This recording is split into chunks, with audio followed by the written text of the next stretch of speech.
And we're live. Even on I think I would like being a vacations. vampire. I really do. I think being a vampire is one of the coolest monsters to be, and it comes with lots of powers. The downside isn't all that bad when you consider just. Why would you want to be a gay vampire? No, I'm pretty sure all of them are gay, right? Nah, I feel like they're all bi. No. I always look at vampires the same way I look at like the elves of Lorien and stuff, where I'm like, none of you are really straight. Like, you're all fucking each other. You're all really good looking. You got that nice porcelain elvish skin. Like, you're going into that hollowed out fucking tree trunk and giving hell to Galadriel every night. Guarantee it. You know, I bet she's like a fucking snare drum, even though she's 6,000 years old. You know? And nobody's laying it to Galadriel over there. She's just sitting there like, oh. No, I mean, she just like after every single little thing, she sneaks off into the courtyard, dips her rear end in that mystical pool. Just it's like Nivea tightening. Yeah. I'll never tell. You know, she's doing that. Yeah. If there was the vampires. All right, so you're a vampire. You get to live forever. That's cool, right? And like, have you seen True Blood? Because I like that kind of vampire. I have not. True Blood's pretty good. It's HBO. It's basically a lot of hot dudes and a lot of hot girls, and they exist in a world where this whole time there have been vampires and werewolves and witches and stuff, and nobody has ever known about it. But the huge event that has taken place is this Japanese company came up with a way to make artificial blood. Like, they have duplicated human blood for the medical field.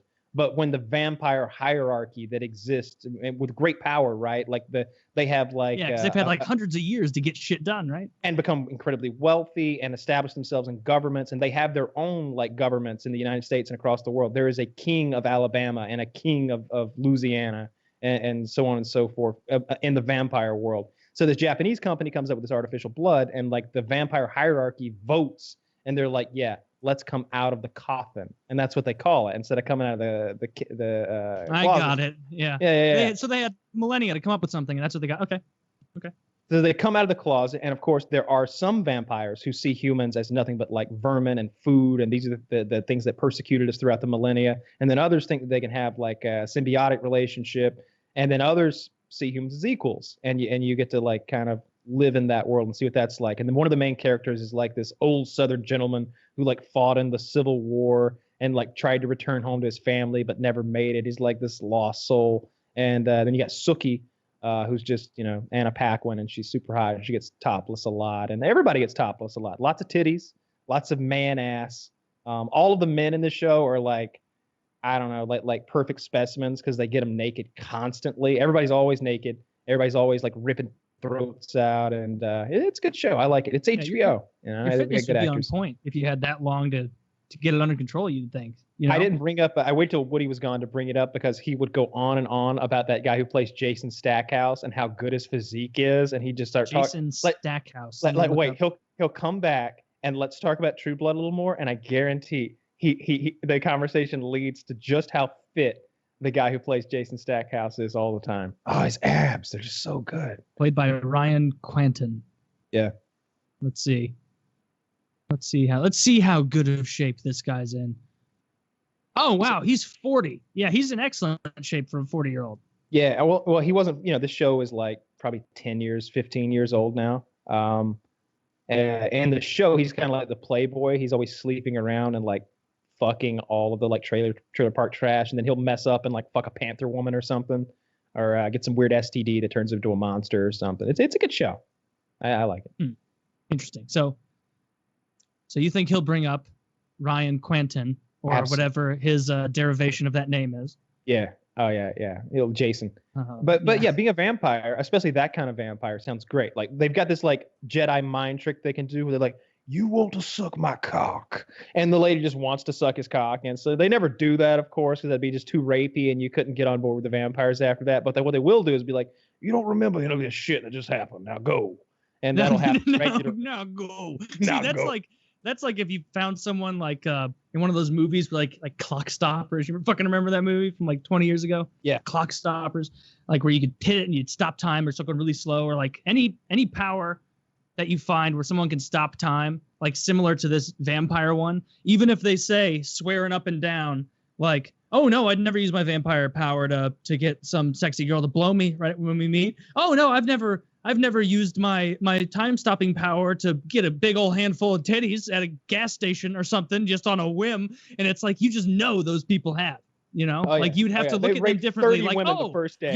You're a time traveling superpower X-Man. Then you are. I'm gonna bet $1 million that you are either a rapist or a very successful bank robber. That's what I would do. Or both. Yeah, Supernatural. Bank robbing rapist. Sounds pretty cool. Yeah. We were talking about True Blood. I like anything HBO's made, but True Blood was great. You've got titties. Everybody's in great shape. Every time somebody gets naked, they're looking good. And I like the vampires in that. The and I was main saying character, female, Stussy, Stowe. Anna Paquin, who plays Stooky Stackhouse.